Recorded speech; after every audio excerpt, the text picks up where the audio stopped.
Hello everyone, welcome back to my channel. Today we are going to start chapter 12, Understanding the Map, from class 6th SS semester 2. Chapter 12, Understanding the Map. Tourists visit different tourist destinations of Gujarat like Somnath, Dwarka, Tanetar, Ambaji, Dhordo, Saputara, etc. In spite of being unknown with geographical area of tourist destination, they can reach the destination very easily. What is the reason of it? The reason is only that they have the map showing tourist destination. They can receive information of the tourist spots destination by reading different maps. तो पर्यटक गुजरात के विभिन्न पर्यटन स्थलों जैसे सोमनाथ है, द्वारका, तनेतर, अंबाजी, धौरदो, सापुतारा आदि पर्यटन स्थलों के भौगोलिक क्षेत्र के साथ अज्ञात होते हैं, मतलब उनको पता नहीं होता है, लेकिन फिर भी वो आसानी से अपने डेस्टिनेशन तक पहुंच सकते हैं। इसका कारण क्या है? तो कारण केवल इतना ही है कि उनके पास नक्शा होता है, इसका मैप होता है। तो ये इसलिए पॉसिबल है क्योंकि मैप सभी टूरिस्ट प्लेसेस को दिखाता है। In the present times, maps have proved very useful for many other objectives beside tours. तो वे अलग अलग मानचित्रों को पढ़कर पर्यटक स्थलों की जानकारी प्राप्त कर सकते हैं। आज के वर्तमान समय में पर्यटन के अलावा कई अन्य उद्देश्यों के लिए मानचित्र बहुत उपयोगी साबित हुआ है। Today in the age of science and technology, you can reach any place in the world with the help of GPS, that is Global Positioning System. Let us understand the map in this chapter. तो आज विज्ञान की और तकनीकी के युग में आप जीपीएस की मदद से दुनिया के किसी भी स्थान पर पहुंच सकते हो। आइए इस चैप्टर में मानचित्र को हम समझते हैं। तो globe of earth is very important to study the earth, but map is more important to study any one continent, country, state, district, taluka, city और any village of the earth. अगर हम पृथ्वी को अच्छे से समझना चाहते हैं तो इसके अध्ययन के लिए पृथ्वी का जो ग्लोब है उसके मॉडल को वो बहुत ज़्यादा इम्पॉर्टेंट है, महत्वपूर्ण है। लेकिन किसी एक महाद्वीप, देश, राज्य, जिले, तालुका, शहर या पृथ्वी के किसी भी गांव का अध्ययन करने के लिए जो मैप होता है वो बहुत ज़्यादा इम्पॉर्टेंट है। The word map is also called naksha in Hindi. Map word is derive from the Latin word mappa mundi. The meaning of it is the piece of cloth that can be held in the hand. In the general sense, drawing of earth's surface or any one part of the earth on the plain flat paper is known as a map. Many details of any large area can be included in the map. तो map शब्द को हिंदी में नक्शा भी कहा जाता है। नक्शा शब्द लैटिन शब्द मप्पा मुड्डी से लिया गया है। इसका अर्थ कपड़े का टुकड़ा है जिसे हाथ में धारण किया जा सकता है।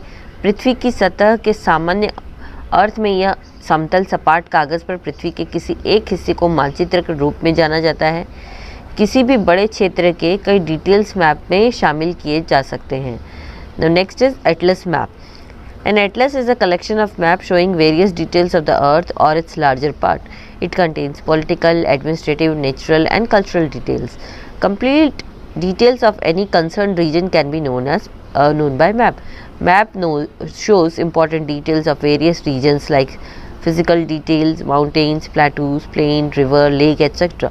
and cultural, that is transportation, industries, farming, irrigation. And 2.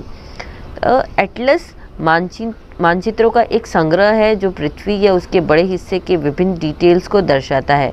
इसमें राजनीतिक, प्रशासकीय, प्राकृतिक और सांस्कृतिक डिटेल्स शामिल हैं। किसी भी संबंधित क्षेत्र को उसके डिटेल मैप द्वारा जाना जा सकता है। मैप में अलग अलग जगहों के बारे में, जैसे फिजिकल डिटेल जो है वो पर्वत, पठारों, मैदानों, नदियों, झीलों आदि के बारे में जानकारी होती है। और कल्चरल डिटेल यानी कि परिवहन, उद्योग, खेती, सिंचाई आदि के बारे में इम्पोर्टेंट डिटेल दिखाई जाती है। Now types of map. So there are two types of map: thematic map and scale based map. Thematic map, such type of maps are prepared according to the requirement of necessary details. Thematic maps are categorized into two main sections based on natural and cultural details depicted in them. Natural maps and cultural map. तो मानचित्र के प्रकार, तो मानचित्र दो प्रकार के होते हैं। एक तो थेमेटिक मैप होता है, दूसरा स्केल बेस्ड मैप होता है। तो थेमेटिक मैप सबसे पहले हैं।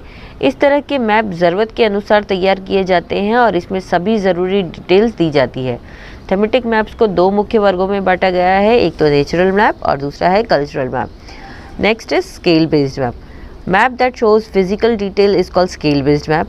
Scale-based map displays natural landforms like mountains, plateaux, plains, rivers, oceans, etc. Map showing the details of wild animals, vegetation, forests, minerals, etc. are part of the scale-based map. तो जिन map में physical detail दी जाती है उसे scale based map कहा जाता है। Scale based map में प्राकृतिक भूमि के रूप जैसे पहाड़ है, मैदान, पठार, नदियाँ, महासागर आदि सारी चीज़ें, जंगली जानवरों, वनस्पतियों, वनों, खनिजों आदि की डिटेल्स दी जाती है। Topographic map, landscape like mountains, plateaus, plains, waterways etcetera are shown in this type of map.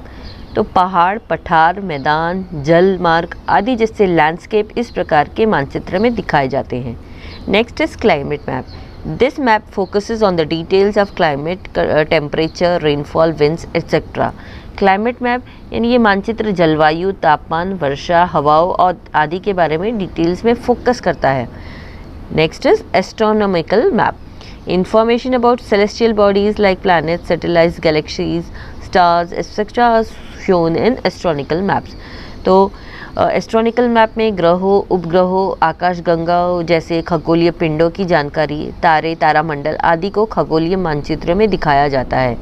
Next is cultural maps. तो ये जो तीनों थे, टोपोग्राफी मैप, क्लाइमेटिक मैप और एस्ट्रोनॉमिकल मैप, ये सब थीमेटिक मैप के अंदर आते हैं। Next is cultural maps. The map which outlines the man-made detail is called cultural map. This map outlines various human activities. The map of state, farming, population, transportation are the example of cultural map.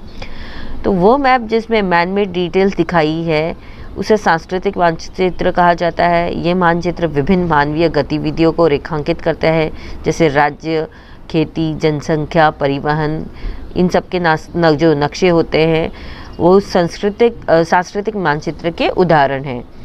इसके अंदर जो है वो political map, industrial map और historical map आते हैं। तो political map, the map which shows the details of continent, country, local administration and their frontier are called political map. तो राजकीय वह मानचित्र जो महाद्वीप, देश, स्थानीय प्रशासन की डिटेल्स दिखाता है और उनकी सीमाओं के बारे में बताता है, उसे राजनीतिक मानचित्र कहा जाता है। Industrial map. This map shows the details of industrial sector, phase history of industries, production, etc. Industrial map मतलब औद्योगिक मानचित्र। ये मानचित्र औद्योगिक क्षेत्र के बारे में डिटेल्स दिखाता है, जिसमें उद्योग, उत्पादन, इसके बारे में डिटेल्स होती है। Next is historical map. The map which shows history of regional and national administration is called historical map. तो हिस्टोरिकल मतलब ऐतिहासिक मानचित्र। वह मानचित्र जो क्षेत्रीय और राष्ट्रीय प्रशासन के इतिहास को दर्शाता है उसे ऐतिहासिक नक्शा कहा जाता है। Apart from there are two types of map on the basis of scale. इसके अलावा स्केल के आधार पर दो प्रकार के मानचित्र हैं। Types of map on the basis of scale. तो generally if the scale of map is less than 1 centimetre 50 kilometer, then the map is called large scale map. In this map 1 centimeter is equal to 50 kilometers, that is real distance on the earth. Large scale map shows more details. District, city or village maps are the example of large scale map. Small scale map shows large area of the earth surface. Example, map of different continents are called map of small scale. World map, country map, maps of atlas are the example of small scale map. There are 4 types of small scale maps: atlas, cadastral, topo sheet and wall map. तो अब हम देखेंगे scale के आधार पर map के प्रकार। आमतौर पर अगर किसी मैप का स्केल 1 सेंटीमीटर तो 50 किलोमीटर से कम है तो उस मैप को बड़े पैमाने का मैप कहा जाता है। इस मानचित्र में 1 सेंटीमीटर यानी 50 किलोमीटर के बराबर है, जो कि असली में पृथ्वी की दूरी बताता है। तो बड़े पैमाने पर नक्शा अधिक डिटेल्स दिखाता है। जिला, शहर या गांव के नक्शे बड़े पैमाने के नक्शे के उदाहरण हैं। छोटे पैमाने पर नक्शा पृथ्वी की सतह के बड़े क्षेत्र को दर्शाता है, जैसे विभिन्न महत्वपूर्ण महाद्वीपों के मानचित्रों को छोटे पैमाने का मानचित्र कहा जाता है। विश्व मानचित्र, देश का नक्शा, एटलस के नक्शे छोटे पैमाने के नक्शे के उदाहरण हैं। 4 प्रकार के छोटे पैमाने के नक्शे हैं। तो atlas, cadastral, topo sheet, or wall map. Now make a list of maps available in your school and write down in the given below table. Note down details shown in the map. तो यहाँ पे आप देख सकते हो अपने school में उपलब्ध नक्शे की एक लिस्ट आपको बनानी है और नीचे जो दिया हुआ टेबल है उसमें आपको लिखना है। नक्शे में दिखाए गए डिटेल्स पर आपको ध्यान देना है। Observe the following given maps and note down there types. तो यहाँ पे आप देख सकते हो this is the map of Gujarat. Now all the districts are given in this map. Okay, now next is this is the map of India. Fine, so you can say that this is the political map of India. All the states and countries which are coming beside the our country, it is shown in this map. Now again here is the map of India which is showing rivers, so different mountains. So this is the physical map of India, and next is given the world map. So in this world map they are showing different continents in the world. So till here, in our next video we'll continue the chapter. Bye bye.